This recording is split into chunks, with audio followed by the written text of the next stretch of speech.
নমস্কার বন্ধুরা, আজ আমি কথা বলবো একটি কেমিক্যাল নিয়ে যেটি ইতালির মতো দেশে ব্যান করা হয়েছে, কিন্তু ভারত সরকার এই কেমিক্যাল নিয়ে কোনো বিধিনিষেধ এখনও অবধি জারি করেনি। এই কেমিক্যালটির নাম হচ্ছে PFAS, যাকে ফরএভার কেমিক্যালও বলা হয়। এই কেমিক্যালকে ফরএভার কেমিক্যাল বলার কারণ এই কেমিক্যাল কখনোই নষ্ট হয় না। আমাদের অজান্তে এই কেমিক্যাল আমরা প্রতিনিয়ত কনজিউম করে চলছি, যার ফলে আমাদের শরীরের ইমিউন সিস্টেম দুর্বল হয়ে পড়ছে, কোলেস্ট্রল বৃদ্ধি পাচ্ছে, কিডনি খারাপ হচ্ছে, ক্যান্সারের মতো জটিল রোগ আমাদের শরীরে বাসা বাঁধছে।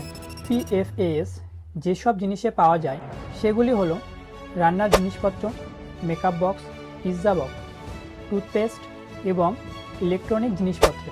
যেহেতু PFAS এই কেমিক্যালটি নষ্ট হয় না, তার জন্য এই কেমিক্যাল আমাদের শরীরে প্রতিনিয়ত জমাট বাঁধতে শুরু করে, যার ফলে আমাদের শরীরে রোগের সূচনা করে।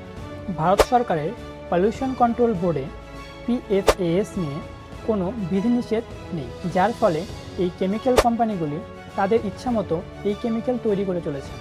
এর ফলে এই কেমিক্যাল সর্বত্রই ছড়িয়ে পড়ছে। ভারত সরকারের কাছে অনুরোধ, এই কেমিক্যাল নিয়ন্ত্রণ করার জন্য অতি সত্বর একটি ব্যবস্থা গ্রহণ করুন।